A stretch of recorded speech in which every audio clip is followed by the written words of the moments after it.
Awesome. Welcome back to Rich Bitch Era. I am here with a repeat offender, Anna Rose.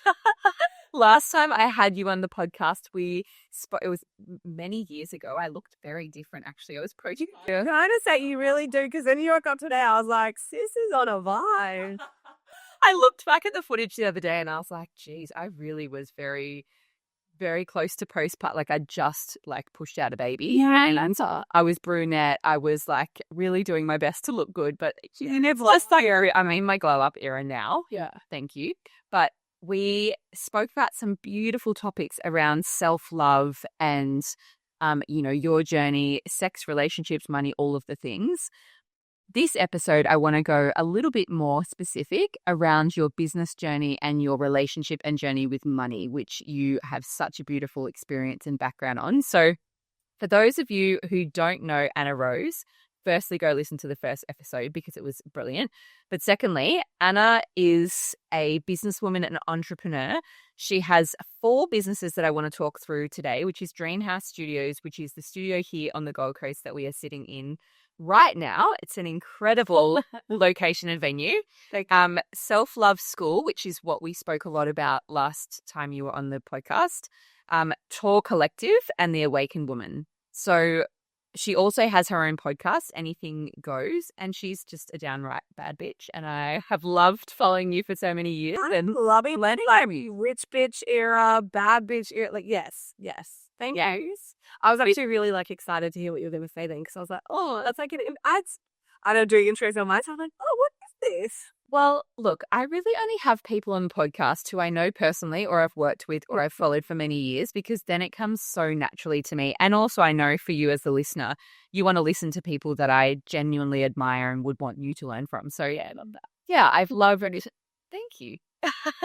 I've loved following your journey over many years, but in particularly seeing you really step into your entrepreneur, really making some big, bold moves era. So talk to me about having 4 businesses and your time and your focus and how that's going. Look, it is phenomenal and I am so grateful. It's really interesting because, and I literally just heard it yesterday. I heard a coach say, again, the riches are in the niches. And I'm like, you can take that theory and fuck all the way off with it. Because this is sort of a convoluted way to answer the question, but if I say to Ryan all the time, my fiance, I'm like, if I had to just focus on one company or business, I don't know, I would go crazy. I think I would get bored and lose focus in essence, which sounds wild because I do manage 4 very big ones. But honestly, for me, I love it. I love the variety. I love the challenges. I love learning. I love the growth. I love the stretch. I love the opportunities. I love it. So they are so it's 4 businesses across 4 very different industries, all of which I have absolutely no business being in. Other than self-love. Self-love school obviously is my soul work. And I know we spoke about that in the last episode. But yeah, when it came to launching an NFT, launching an apparel activewear company in e-commerce, and then building the dream house, I had absolutely no fucking idea. But I had a vision and a desire and grit and, a work ethic that is unmatched. But it is a lot. I will say it is a lot. It's definitely not for the faint-hearted. There are days that that is definitely hard, but I cannot tell you, and I've been really focusing on this on my own podcast with asset classes and financial literacy and teaching, trying to teach as many people, and especially women, as about money and investing at the moment. A big thing for me is self is the asset class, right? You are your number one asset. So when I look at what I have achieved across 4 businesses over I've launched all 4 since 2020, but 3 in the last 2 years. Wow. So, and some have done 7 figures, some are doing multi-6. So for me, it's been a lot, but I look at it and I think who I've become in the process, if I focus down on the businesses are amazing and it's challenging and all of the thing. But I think when I look at it, I'm like, who I've become in the process, I can't put a dollar value on that. and the lessons that I've learned and the impact I get to have and all of those things. That for me is like, if I had to put a pin in it or like focus on one thing, I think that the biggest thing I'm most grateful of in the whole process, including the late nights, the sleepless nights, the overwhelm, the stress, the chaos, and all the other good things, it's the gratitude on who I've been able to become in the process. Launching, scaling, managing 4 businesses. It's a lot. It's a lot. And also, I agree with you. Like, your best asset is you, because if any of them were torn down, you can rebuild overnight because you've done it many times before. Like, it's, the Richard Branson story of, he's failed so many times, but you just see all of the successes. But it's because he had the backing, like the self-belief to just like keep going when things failed. So, yeah. And I want to say as well, like, one thing I'm really grateful for, grateful. There's no luck involved. Honestly, I say it around all the time. My God, luck is definitely involved in like 100%. There's an enormous element of luck and timing in all things, always. But I have had to work for this. Like, there is no timing. There is no luck. There are blessings for sure. But one thing I am exceedingly grateful for is that there was no loans on these companies, right? So for me, when what you were just saying, then I'm like, that's so true. Because I literally had said to Ryan the other day, I was like, oh, if this all goes away, if everything failed, if everything collapsed, if the world changes, which it's coming, if cool, whatever will be, will be. I was like, we could start again tomorrow. It doesn't stress me out, and that's a really beautiful position to be in mentally. And an enormous part of that is there is no debt on any of my companies. So I started all companies, which some cost hundreds of thousands, right? Hundreds of thousands. We're sitting in one that did. Yeah. It was all cash. So each company has paid for the next, in essence. Talk Collective is its own thing. I'm a pure volunteer in that company at the moment. But yeah, Self Love School funded this. This is going to fund our next thing. So it's just, there's no debt, which is a huge thing, I think, especially today. No investors, and it was all me until the dream house, and that's Ryan and I. But that's a very beautiful position to be in from a business perspective. It's actually a really big topic I wanted to talk to today. Let's talk to this around feeling comfortable investing cash and investing money. And, a lot of people look at cost or spend, or how much is it going to cost me, versus like, what's the return on investment? What's the investment that I'm making? And, whether that is a loan or other people's money, a lot of businesses are actually built on like raising capital and finding investors and all of that. Or if it's your own money, which I imagine would be, and well, I know because I also invested in my business in my own cash because I couldn't get finance at the time. And it gives you a certain element of like grit, like skin in the game. Like, this is your hard-earned cash that you are literally investing into this business. So like, talk to us about like, how did you have to change your money mindset to really be comfortable with investing bigger amounts of money in traditional business? Yeah, I would say there's definitely levels and layers, right? So I never set out. I mean, if you had have asked Anna probably even 5 years ago, easily, I'd say 5 years ago, to put down cash in the way that we did without thinking. We were just actually talking about it off camera when your last guest. Yeah. We were just saying how beautiful it is and, this. And I said, it's interesting because it is. And I'm like, and thank you. And no expense was spared. And you can feel that and see that when you walk in. And that wasn't even a consideration. It wasn't even a conversation because of that mindset of, well, this isn't an investment, not a cost, right? And we will earn a return on this. But if you had have asked Anna 5 years ago to put down what she, all right, I want this amount cash, a couple of, 100 grand cash, with no promise of return, this could have failed. This still could fail. Anything can fail. The world could end, legislation could change, another pandemic could come, the government could, whatever, fucking ruin our lives again. There's so many elements that could happen. But me 5 years ago wasn't at that place. Me 11 months ago, when it was time, it wasn't even a consideration. It was just like, but of course. right? But now you got to think if you're talking, say if Simon Beard was in here, who, sold, exited Culture Kings for $600 million, his level and layer, his thermostat would be millions. Whereas that's not me right now. I'd be like, oh, absolutely not. No chance, right? Levels and layers. So for me, starting out when it is always just the next thing for me. So whether it comes to health, so physicality, mentality, spirituality, financially, it's always just, okay, like what's the next thing? So building that thermostat where I'm not just comfortable, but it is a stretch. Earning more, like what new levels, new devils, always. But it's that thermostat for me. So the mindset today, and I'm just trying to think of your listener, because for me, it's like, yeah, hundreds of grands or 7 figures here or whatever else, they're big things. But if you're starting out and you're thinking, okay, I've got not as much, and that still feels scary if it's $50 or $100 or a couple of $1,000, but it can move you forward or move the needle forward in your life.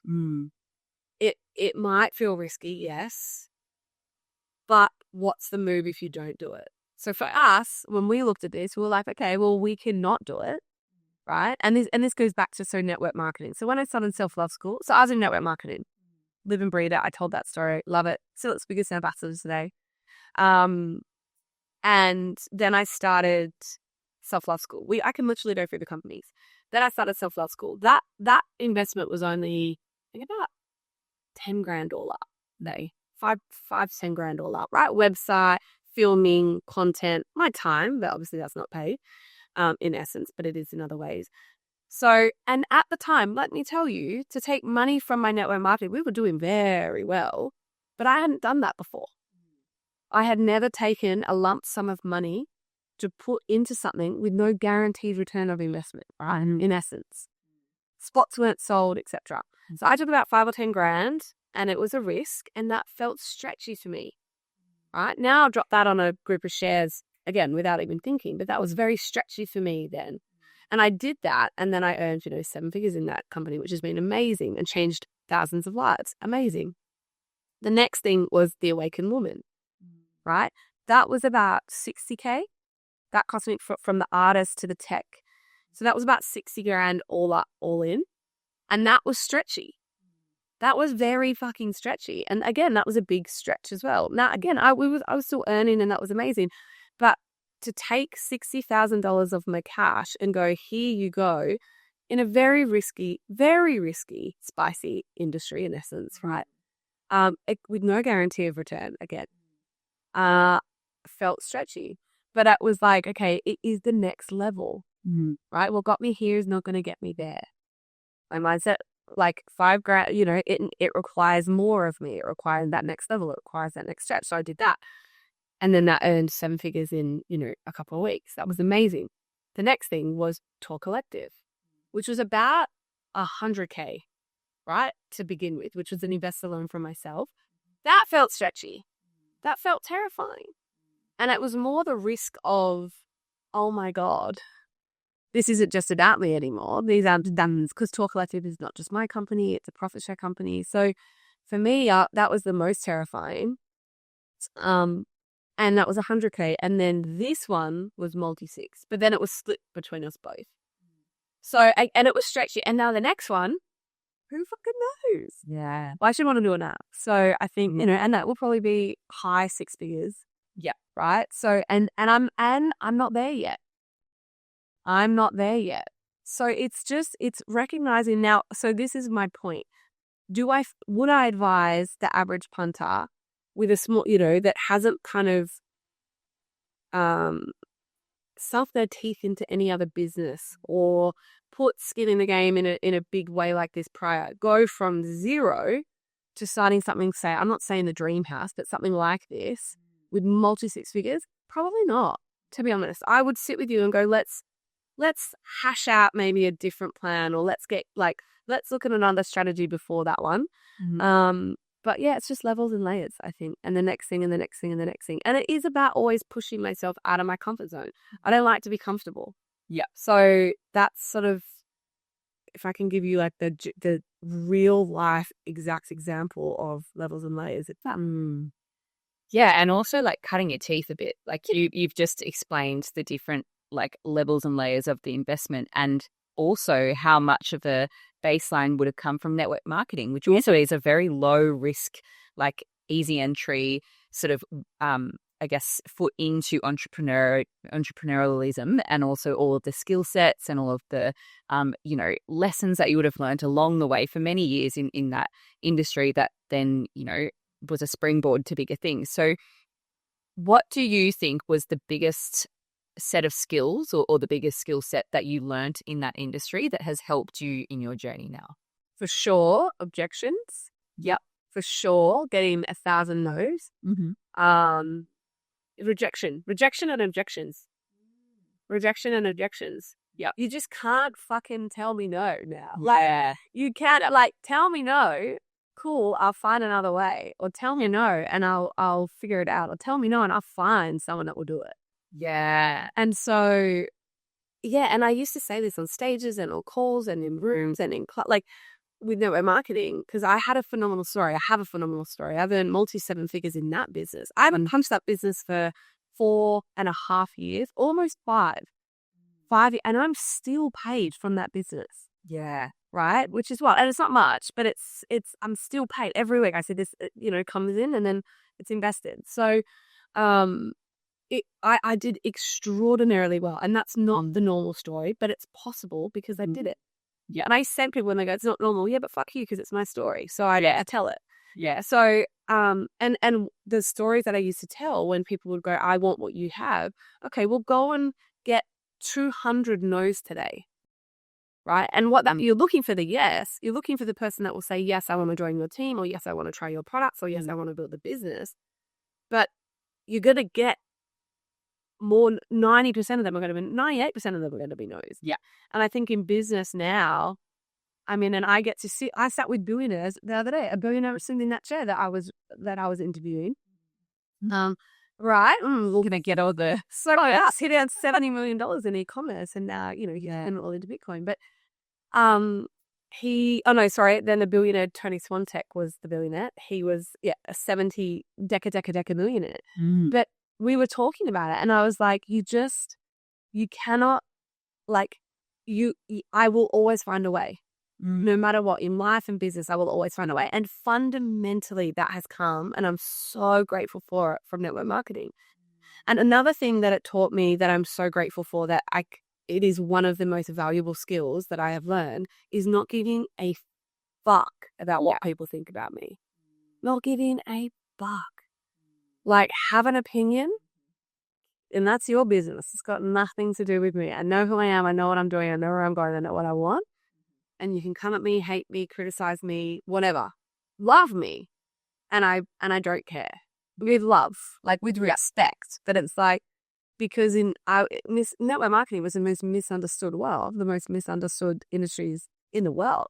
And I was like, I'm out here helping people get healthy and paid. Like, shut up, right? Like, so I don't care what you think, but it's wild, the criticism that you pop in that industry. And the hate and attacks that you get. And I got them all. I had led the way. Like, we've literally brought network marketing to Australia as young people. And so, that's, and they are invaluable skills. Yeah. So objections, rejections, bouncing back, finding a way, no matter what. It's like this. No one believed we built this in the time that the tradies couldn't believe it, that were coming. They were like, how are you doing this? And I was like, I don't settle for no. Like, I will never settle for a no. So I would find the trade that would do it that day. Right? And under cost, typically. Yeah. And know someone that then knew someone that would come at, the next trade. But it's invaluable in investing, in life, in business, in motherhood, I'm sure. Like, Yeah, finding a way. Yeah. And if it's important enough, there will always be a way. Like one of my, I think it's been very valuable, but also sometimes my downfall, that when I was 20, I was interning in a PR agency that I ended up working in, and it was amazing, incredible experience. But I learned in that job, I will never forget, my boss said to me, anything can be solved with hard work or money. Yeah. Anything. Yeah. And at the time, we were around a boardroom and we'd fully fucked something up for a campaign, like, and it was a flop, and we had to go do all this stuff for like one of the biggest clients of the agency. And when she said that, she was like, well, which are we going to do? Or are we going to do both? Are we going to throw money at it, or hard work, or both? Right? It's always going to be like one of those options. And I took that. I'm now 35. I've taken that for 15 years through everything. And sometimes I haven't had the money to throw it out, and I've still chosen that option, or I haven't had the time and I've still had to throw the time at it, as in like time and effort and like really, like pulling up your sleeves and just getting your hands dirty on something.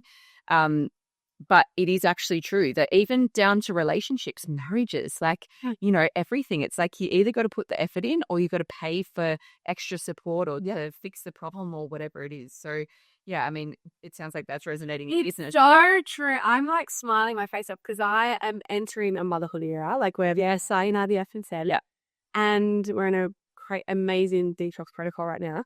And the projections that I get from mothers, because I run for companies and I do all these things, and and they're like, oh, wait until you have a baby, I'm like, no, and then you're gonna get more pissed off because I will manage it all, but it's that because I fundamentally, it's such, if you take nothing else from this podcast, take what Jess just said, right? Everything can be solved with money or hard work. And I look at motherhood like that. I'm like, in the sense that for me, I am smart. I'm not grateful. I'm not lucky. I'm not blessed. I'm smart that I'm 37, almost 38 when we start trying for babies. I waited. I've invested. I make my choices my way. I'm setting the business up right. Like, we're going to get someone in to come in and run all this. I'm not going to be running this when I'm pregnant and raising babies. And so, but my answer is pretty much like, it's just money and hard work. And I got both. Yeah. Right? Actually, it's like, it's an element of that response that I always get. I'm like, well, no, because I'll have help. Oh, well, lucky for some. No, not lucky for some. No, I've put myself in this position, and you can too. That's your projection that you're choosing to not, whatever. But it's money and hard work. But I get this projection all the time too, because I have actually built a business that does $5 to $6 million a year around doing, like, in sales around 3 kids. And like, I've had my 3 kids whilst I've been building a business. I've never stopped. Like, I've had a few months off, obviously, when each baby is born, but then I've gotten bored and wanted to go back anyway, and always found a way. And people are always finding a reason to say, oh yeah, but you blah. Oh yeah, but you blah. And I actually don't really believe in luck. I believe in like really hard work, and maybe there's like some coincidences, but I actually remember this quote from Ice Jennings, and I love using it. Opportunity only dances with those on the dance floor. Yeah. And so anytime you've been called lucky, it's probably because you actually bothered to give it a chance and you were on the fucking dance floor. So of course an opportunity landed in your lap, or of course you phoned a tradie and they said yes, because you probably phoned 10 other tradies that said, I did like 20. Yeah. 100%. So it's so minute, but I remember getting a skip bin here, right? Within an hour one day. And all the boys needed it, and other trades on site needed it. And I got this skip in here within an hour. The plasterers had asked for it. This is such a small example, and it's so random because I'm a businesswoman talking about a skip in. And also, what an example. But hard work and money. But I remember I was calling, and the boys are like, it's impossible. You're not going to get a skip in. Like, this isn't your area, Anna. We know. We've been in this industry for 20 years. And I was like, fucking watch me, bro. Yeah. And I walked out, and I was just walking up and down and I would have called 30 companies until I found one. I said, mate, but I need it now. I need it in the next, like, I need it now. We need it now. And he was like, yep, done. Cost a little bit more. I think it was like $200 more. And in backs this truck, and the trades walked out and were clapping. They were like, you did it. And this some other tradies on site, not our build, were like, we've been fucking waiting for a skip bin for 2 weeks and we couldn't get one. What the fuck did you do? And I was like, no, it's not. Like, it's just you. I just stayed on the phone until, and then they wanted a little bit more money because they were like, well, if it's urgent, I'm like, yeah, fine, right? It's just like, but I was on the phone. I was, and I give a trillion examples like that, but that's just that, yeah. It's funny. I was listening to a panel the other day of experts in the mining industry, which is really random, but so many of them were entrepreneurs in that area, and you have to invest a lot of money to have a startup in mining. It's all engineering, and it's like hundreds of thousands of dollars. And they were talking about how many times they got rejected and had a no. And I was thinking back to my network marketing days have helped with that. But actually, when I started out in public relations, I literally remember sitting in the printing like cupboard and pitching to every single radio station in all of Australia to hit my KPIs. Yeah. And I would have got thousands of no's. Yeah. And I just needed 10 people to run that damn story. Yeah. And it's like, if you have an example of that anywhere in your life, anywhere, even if it's dating, like you might want to meet your husband and then you just go on like 100 dates to finally meet the one. Like it's always going to be like the no's are always going to lead you closer to the yeses, and it's not spoken about enough in business. People think they're going to be perfect on day one, but that is a brilliant example, the skip thing of like, you were just on the willing to not give up after, like most people would maybe tops call like 3 companies.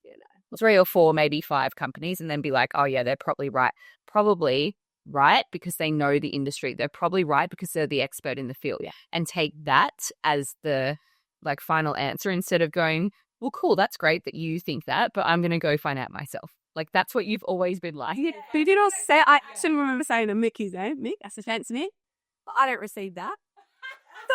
I actually don't receive that. But that's always my response. And this is like a line you can borrow, but I always say, thank you, but I actually don't receive that. It's all I say in DMs right now with mothers, wait until the baby's strapped to you. Because I know what they're saying. Thank you, but I actually don't receive that. I can't wait.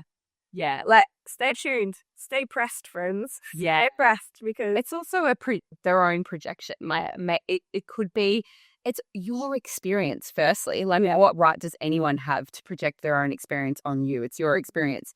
But secondly, it is, for me, it was the thing that drove me and gave me more drive than I ever had my entire life. Right. Like, it was even more and stuff. Their kids are your reason or your excuse. Yeah. That's it. Yeah. They're your reason or your excuse. And you're going to choose that every single day. They're either going to be, you're going to use them as a reason or you're going to use them as an excuse. Yeah. That's it. And I know you've used them as a reason. Yeah. But back to what we were saying as well with is people just got this, because rich bitch, if you want to be a rich bitch, I am a rich bitch, you're a rich bitch. Continue until. And how bad do you really want it? And it's funny, you said the dating thing, and it triggered this thing for me, like the conversations I have, because I've met my king and I was older and all the things, and people go, God, I'm waiting for my king. I'm like, okay, amazing. What are you doing? Like, are you on the apps? I was on the apps. Yeah. Ryan and I didn't meet on the apps, but we were both on him. Like, we were both on the app, right? How many dates have you gone on? Oh, none. They're all and I'm like, well, then you're not trying to meet your king, because you're inside your home complaining about all the shit then in the world. Yeah. Right? So, like, how bad do you want it? Any of it? How bad do you want the money? How bad do you want the body? How bad do you want the good bank accounts? How bad do you want whatever? Like, how bad do you want it? And then what are you willing to do to get there? And I will pace up and down my driveway, and I will call 30 fucking companies to get us. Yeah. Right? Love that. Love that so much. And also that you're working with Dee Zabara, who is a very dear friend of mine. And she's been on the podcast 3 times. And I worked with her first. I did the same protocol you're doing. Okay. Cellcore.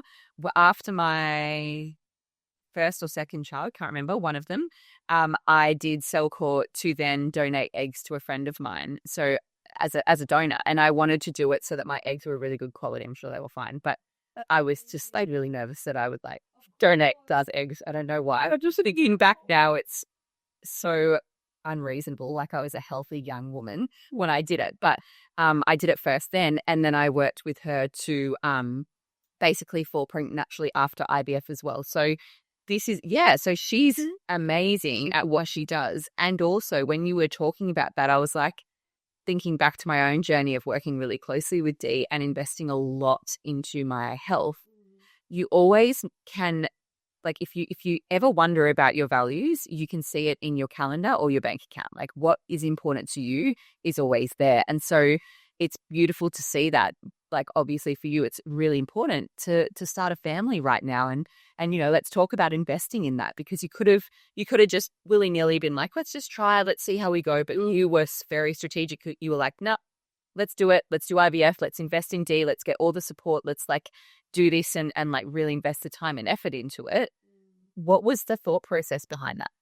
There's such a good question, and it's so prevalent, obviously, yeah, for me right now. It's so funny. I'm like, I love, someone else was interviewing me the other day, and they're like, yeah, I'm good friends with Dee. I'm like, oh my God, she's it. Yeah. So I was speaking to my girlfriend Alicia last night, who is in IVF, and she's very open about it. I would never speak about it otherwise. But she's done a few rounds and they haven't been successful yet. But we were talking about it, and I said, have you thought about doing something like what I'm doing? And she said, I would now because you're doing it. And she said, I wish, I had have known about it or seen it. And when I was trying a year ago, right? And so the point of this is to say, it's a rich bitch era podcast. To me, the richest bitch I am is in my health. That's it. Game over. And if I'm going to talk about my businesses, my money, my investments, so I'm a 7-figure earner, 7-figure investor, 7-figure entrepreneur. Like, I love money. Money loves me. But I fundamentally believe that is true because I am a vessel for it. And the capacity in which I can hold it and allow it is because of my health, right? And that's all to say, to now speaking to this.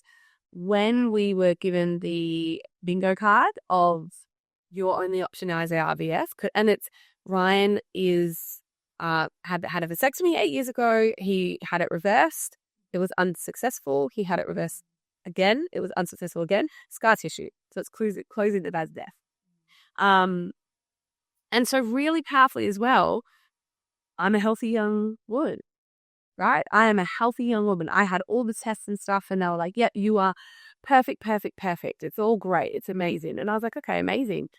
And I still was like, nah, if we're going to do IVF, I want to invest in myself and invest in my health and put us in the best possible position that, God willing, because we could absolutely still have failed transfers, but God willing, I've done everything in my power and given it my all from a health perspective, that we are going in the greatest health of our life. Yeah.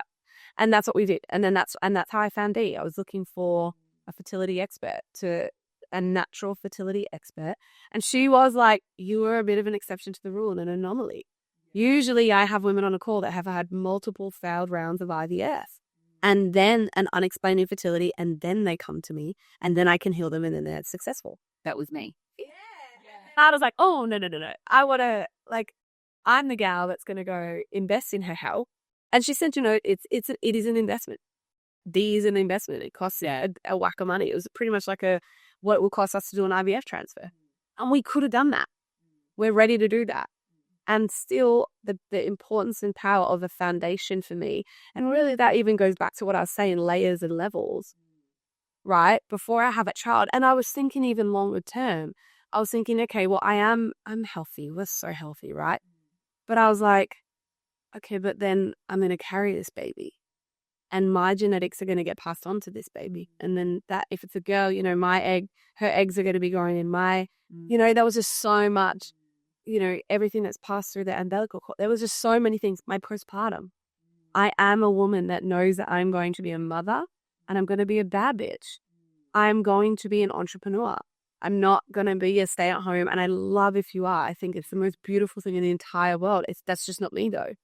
And that's beautiful as well. And so I was thinking about my postpartum already. There's things that I was thinking about that I was like, okay, but I want to be in the best mental, physical health of my life. So when I'm carrying this baby, birthing this baby, and in the first 40 days and after with this baby, postpartum with this baby, I've done everything that I can to put myself in a position that I'm well. And it's the best thing I've ever done in my life, working with Dee. Yeah. Feel phenomenal. I'm if you can hear the congestion, I'm literally in a parasite detox right now. I'm passing these filthy parasites, and it's like, Even meditate detox. Yeah. Yeah. So it's incredible. Yeah. Yeah. But then, and I'm noticing, but it's really beautiful as well. Like more wealth is magnetizing. More opportunities are magnetizing. And I think there's just something in that. If you want to be a rich bitch, like look after yourself. Yeah. There's just so much power in that. Yeah. Yeah. 100%. It's like rich bitch moves to me is like looking at the long term, like looking at the, your future self. And that 100% is investing in your health and investing in like being the best person you are is like how you're going to show up in everything, in motherhood, in your relationship, in business, in everything. So love that I wasn't planning on us, but Cross, I love that we spoke about that because it's actually so relevant to how you do one thing and do everything. It so is. And I just want, like, again, there's a spectrum in life, always, in all ways, always. And wherever you are at on the spectrum, right, in wanting to do more, have more, be more, if you are mentally, right, and you're struggling and you're exhausted and you are stressed and you are not confident because you're carrying weight that you don't like all of those things, you are just not going to show up as your best self. Just not. Yep. You're not going to be like in the rooms and knocking down the doors and on the phone and backing yourself and trusting yourself and knowing yourself and loving yourself, which is everything we talked about in the first episode, on the process of investing and earning and growing and scaling, businesses and anything. So that's where you start. That is where you start. You start on self and then you will start to grow and then you will start to grow. So as you have grown yourself and your money mindset, you said before, I love money and money loves me, which I love. I love that. Like it's so embodied for you. It just comes out as an affirmation. But what were some of the affirmations you intentionally sort of, I guess, rewired your thoughts and your thinking around when you didn't quite have this money mindset yet? A huge one for me. So affirmations are amazing. Some like, anyway, it'll be a tangent I go into. I was going to be like, some coaches are like, no, Anna, stay on. That's okay. You can add tangents about, but I really fundamentally believe in affirmations, right? They are a key core component of my life. And I've earned a lot of money and I've done very well for myself. And so I love that aspect. Our words are our spells. That's why they call it spelling, right? Our words create our worlds. Fact. And so for me, it's important though, it's all vibration. We are energy. Energy is everything. Everything is energy. We are walking, talking energy. So what we say, what we think is how we act. Then how we act is what yields us our results. In the beginning, when I was broke and I hated myself and I was struggling and I had $0 to my name and zero investments and no business, to sit there and go, I love money and money loves me, it was not true. Right? That was not true in my body. So this is all to say what I had in the beginning, when what made it vibrationally true for me was a word called committed. And so, which can be a huge shift for people. And I teach some of this in self-love school, but I am committed to loving money and committed that money loves me. Right? It's just a vibrational shift. So everything I pretty much did in the beginning was because that wasn't true for me, because that did just slip out and I wasn't even aware of it, right? I love money and money loves me. It's true. Yeah. It's so true. And I'm so safe for money. Money loves to come to me because it knows it is recirculated. It is not, it's invested. It knows that there's no scarcity. There's no stress. But 15 years ago, that was absolutely not true. And that capacity to earn it, let alone hold it, let alone invest it and grow it, was not there. But how I got there was the work on self, and affirmations was a part of that. Just changing my nucleus and changing my brain to understand that money is safe. And it was the word committed. So I am committed to earning money, right? If I am committed that money loves me. I am committed that it is safe for money to flow to me. It was not safe for money to flow to me. It was not safe. I was spending it on drugs and alcohol but I was surviving. And so it's not safe at all. And so, but I was committed to making it safe for money to flow to me. And vibrationally, day by day, word by word, habit by habit, I was able to start to change the nuclear pathways in my brain to be like, actually, no, now money is safe to flow to me because money started to flow to me, right? So my external world started to reflect my internal reality. And so it was this beautiful journey of like, I am committed, I am committed, I am committed. So, I couldn't even tell you now. I've still got them. They're in all my journals, but I do know that the biggest difference in affirmations for me was the word committed. Mm. So was that part of your daily ritual, like journaling and in just doing affirmations, or what was the daily ritual? Journaling always, but it is affirmations. Can I say, so right now there's new goals, right? New levels, new devils. So how I now operate, so back then it has always been a part of my daily routine. Yep. Still today, I do a compelling life vision statement, and in that compelling life vision statement, it's my script essentially of my life. And so it's not so much now like, I love money and money loves me. I'm not reading that now, but I'm scripting in what the next thing for me. And it's, we've got multiple homes around the world. We are free and sovereign. We have millions in our bank accounts. We have millions in our investments. So I'm reading that, and that feels very true vibrationally for me, because the next thing, back when I was 22, when I started this, it was like, I have really good friendships. I have been able to save $500, right? Because that was huge for me. But so it's a stretch. But I read it every single day without fail. And I still do that today. I'm manifesting. We go in for our embryo transfer. It's things, like I'm scripting and reading what's true for me. Then with money, how I keep allowing the capacity for more with that, I make it safe for my nervous system. So I put it around me. So like Ryan laughs, and he always tells the story. He's like, when I met her, and it's true, first night, and I dragged him home, he went into my bathroom, and I actually remember thinking, oh, he's going to see all my affirmations, right? I was 33. I still do this today. And it's just normal for him now. But I had, for then it was about safety, and it was love. That was the work I was doing. But isn't that so important and powerful to realize? The biggest work I've recently done on my life, which was when I was 33, was all around wounding and love and relationships. And affirmations were all over my house. I am safe. Love is safe. Love is always there. Like, it was all over my mirrors. And I was calling in my next level of income, and that was on the mirror. It was like $1 million was on the mirror. It was on the mirror everywhere. And then it was like dotted around the house. So for me, when I saw that, it was like, that's just normal for me, because I want to see that in the bank, right? So I'm like, oh, that's just normal for me to see that. So you make it safe for your nervous system, right? And I still do that today. So we've got that now on the mirror, right? So it's always, and that's I'm not saying that's right, but I'm just saying that that's what works for me, and it's been an enormous part of my life. Yeah.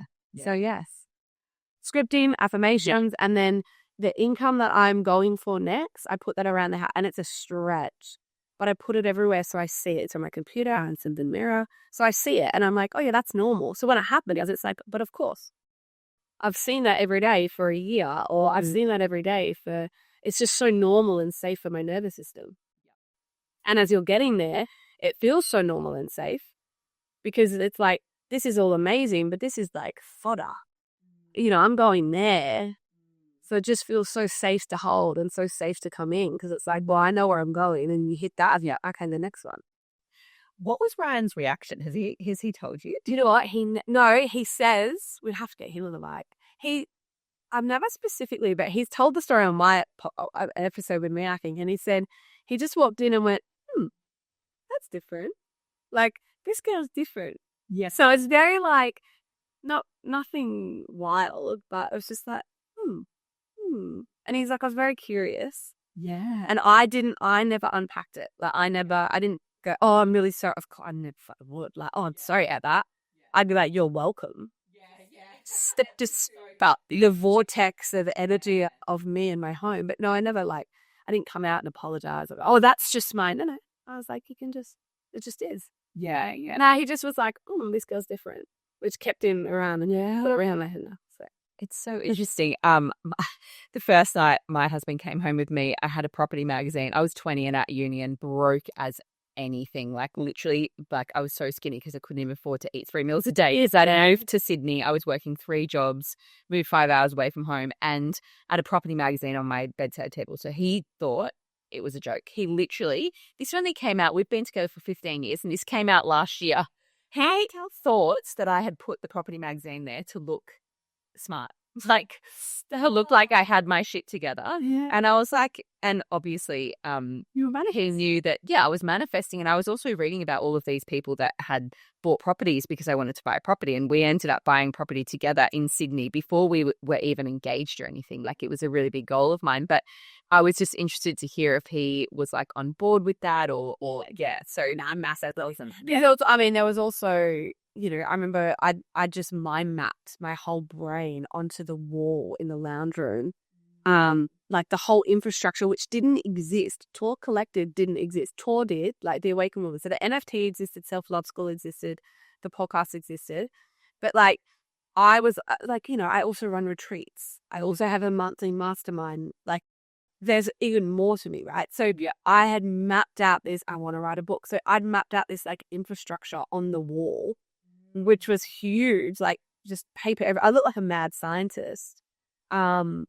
And yeah, he just was like, you were just so different. Like, Yeah. and he didn't get it. He never like prodded. He came, that was on the Friday night. And then Sunday he came back over. And then, yeah, he was like, what is this? Like, I'm so interested. Like, so he started to, but yeah, and I was like, oh, that's my work. I kind of, like, and I didn't, and it was interesting. I was always really protective over, I never let any guy follow me on Instagram because I was like, I share so much. I don't want to let you in on you have to get to know me in the questions that you ask, in the interest that you take. You know, like I never wanted to just be like, oh, this is who I am and I own companies and da da da. Like, so yeah, it was this. So I was like, oh, it's just like some ideas that I have sort of thing. Yeah. And he was like, cool, I love that you do that. So he was always like very on board. Yeah. Yeah. That's awesome. Okay. We've gone through a lot of like really positive, successful stuff, but I want to ask about the failures. So when have you had a failure that has like almost, or a failure or just an experience that has brought you to your knees and almost been the thing that has made you quit? Definitely, there's been heaps.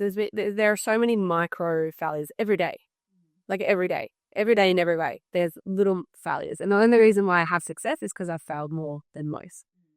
But to answer that question really honestly, and it was a huge lesson for me, especially as a woman in business, to protect my own assets. It was when an ex, not my husband, my ex-husband is amazing. But the ex after that, the narcissistic psychopath, just infiltrated my life and I allowed it. And it was on me. It was just, I let my defenses down. I was wounded. This is why I was working on myself so hard, 3-4 years ago. And he had access. I wasn't locking my computer, which I never have, and I still don't. But I wasn't locking computer. I knew I should have gotten out. I didn't. I was allowing him to control. And then I've told this story on my podcast. Actually, it's releasing in a couple of weeks. Like I finally sat and told the whole story. But I allowed somebody else to come into my life and control it and then steal from me. So he stole half of the crypto I had earned in my Awaken Woman project, which was like just over 400,000 USD. It's worth $1 million today. And then, smashed my face in. So then was violent towards me. And I know that's probably not, to some that might be like, oh, that's not a business failure. But to me it is, especially as a woman, because so often we're so trusting and we're so agreeable and we're so allowing and we don't protect our downside and we don't protect I hadn't protected my downside and I hadn't protected my assets. And so although it didn't affect my day to day because that money wasn't required to live, that was just bonus investing in essence. I wanted to take my own life. Like I just wanted I wanted a factory reset. I really did. I just was like, I have dug this hole and I want to crawl into it and not crawl out again. And I remember it was bad. You know, I had split lip, bruised face, $400,000 taken, you know, a community that I'd built over 10 years asking what the fuck is going on, rightly so, because I'd brought this man in, you know, I was trying to make it work. You know, he had groomed me, or he'd stalked essentially for several years. That came out from his family after. And because he'd watched Morgs, my ex, be in partnership with me, he was like, and that was normal for me. Like, that was what I knew. So when he came in, he's like, oh, this is what we do. And I'm like, oh, but not with you, but okay. Like, that's what you think that's going to make this work, sort of thing. And so it was just the greatest lesson of my life. But it was an enormous failure because I let a community down almost. I let myself down. I let my businesses down. I let my life down, in essence. And yeah, not only did I want to quit, I genuinely wanted to just not. And that was a serious consideration, a very serious consideration. And blessedly, again, not luckily, I had been working with a psych to get myself out of this relationship. And so because I had her, I didn't, right? I had support. But it was the darkest time in my life. And I wanted to quit all business. I was like, how the fuck am I going to go on from this? Like, how do I bounce back? But I will say it was the greatest failure of my life in business. In love, no, because I didn't love him. But in business, it was the greatest failure of my life, not protecting myself, not setting up even, just in all ways. And it was the greatest blessing of my life, because without that failure of just total despair and destruction and thinking I genuinely cannot go on, you know, you've got to remember I was physically and financially and emotionally and mentally abused. I remember thinking, this is where my whole, I don't know if you've ever heard it, but I say I got better, not bitter. But in that failure, at rock bottom, in a hole, in a cloud of darkness, I genuinely was like, it's never going to leave. Because how do you ever get over that loss? Like, fuck the dude, like the capital loss. I remember thinking, I have to keep going. I have to take another breath. I have to take another step. And and this is where I remember thinking, fuck this, I'm just going to get better and I'm not going to be bitter. And what's that going to look like? And it was just the next step, get up and have a shower. Yeah. Was the next step. And then it was, okay, addressing the community was the next step. And then switching contracts and assets and ledgers and wallet, setting myself up more securely financially was the next step. And then, I've 10x that. So it's like I got out of that through becoming better, not bitter, deciding that it wasn't, that a failure was just still not going to end me. It was going to be, the setup, not the setback. But yeah, in terms of like, there are just a million failures I could tell you in debt. But to me, I'm like, they're irrelevant. Because I'm like, oh, well, clients cancel, oh, well, I made a bad investment call. Like I lost 30K in an investment the other day. And oh, well, I did a podcast on that. Like I was like, oh, well, to me, that's not a failure.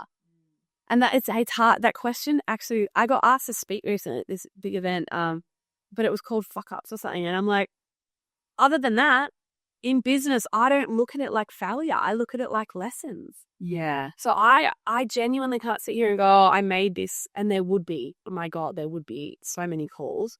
Like I made this call or I made this decision and it was a failure. But because I just genuinely don't look at it like failure, I'm like, beautiful. I just learned how not to do it. Next. Oh, beautiful. Okay, we're not going to do it that way again. Next. Yeah. I kind of don't bank them, but I can, if there is a failure, because it did impact my business and self and life so much, it was that. Yeah. Thank you for sharing that. It's beautiful in hindsight how you can see how much you've grown from that. But in the moment, it's always the darkest period of your life. Like, I really admire that you've turned your whole life around since then, because that is a very dark period to go through. It would be only 3 years ago, last month. And I like to tell it because I like to not hide the shame, and I like to not, and I like women especially, to, I know we're for all humans, but like women to hear that the worst thing can happen to you in your entire life, and you can get better. Yeah. You know, and you can take responsibility and go on to keep growing, to keep scaling, to keep investing, to keep earning, to keep holding, no matter what. And that's just always been the mindset for me. Not always, but for the last 15 years. Yeah. And who has been your biggest influence from a mindset, a particularly money mindset point of view? That's such a good question. Honestly, it's probably every book I've read. I can't answer that because it's such a good question, because I don't have an answer. And that's why it's a good question, because I'm rarely asked it. And there is genuinely no one specific person. Someone asked me the other day, they wanted because I'm not a gatekeeper, right? I always say that every day on my thing. My account, here's this, here's this, here's this, here's this. Here's the portfolios that I invest in. But someone said, oh, who's your financial advisor? I'm like, oh no, I don't believe in it. Like, I was like, I don't have that. I used to, but I don't anymore. And they're like, well, then how do you learn your shares and your crypto investing in it? And I was like, me. I spend hundreds and thousands of hours a year listening and reading and learning and watching things and pulling at threads from hundreds of people. And then I might find one and like it, and then I'll, binge 5 hours of their podcast a day, right? Because when I'm working or doing whatever. But yeah, there's no one person. Just following. I think what I've taken from that, though, is you follow where you, like, who you align with and what you're interested in, and then you learn that way. Yeah. I read 1 to 2 books a month. I listen to 3 to 5 podcasts a day. I literally don't. This might sound really sad, and that's fine. I love my life. Like, I don't probably watch 2-3 series in the last 10 years. And I'm obsessed with documentaries, though. So I'm always like, I love documentaries. So it's not that I don't watch Netflix. I just don't. I'd rather, like, I'll watch a doco and then I'm online watching a YouTube about investing, or but there's no one person. Yeah. No. Yeah, I love that. Okay. So final question, is there anything that you would, like, one message that you would just love to leave for women around money? Like, if you were on a TEDx stage right now and you could leave them with one thing, what would that be? It's going to always be the same thing. And because it's who I am, it's what I teach, and it's what I know, and it's what has gotten me to where I am today as a 7-figure earner, investor, entrepreneur. It's that you have got to know yourself, trust yourself, back yourself, and love yourself through that entire process. And that comes to investing as well. Money. I trust myself. Yeah. Right. And I can make bad calls. I did the other day. Right. I can make bad calls. Well, I still don't think it was a bad call, right? I learned. Yeah.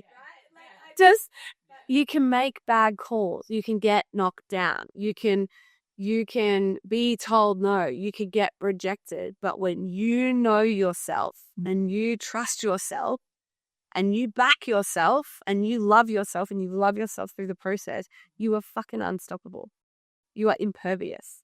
Nothing and no one, no government, no bank, no company, no corporation, no partner, no ex, no nothing can knock you off center. No investing decision, no nothing. It's just next. Growth. Oh, love that so much.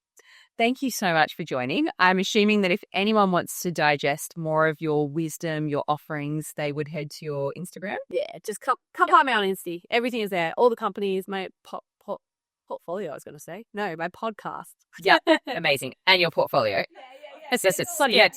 Amazing, which is in the show notes. So yeah, thank you so much for joining. Really appreciate having you here in your own podcast studio. What an honor. And thank you for all of that wisdom and embodied experience that you shared today as well. It was beautiful to be here. Thank you.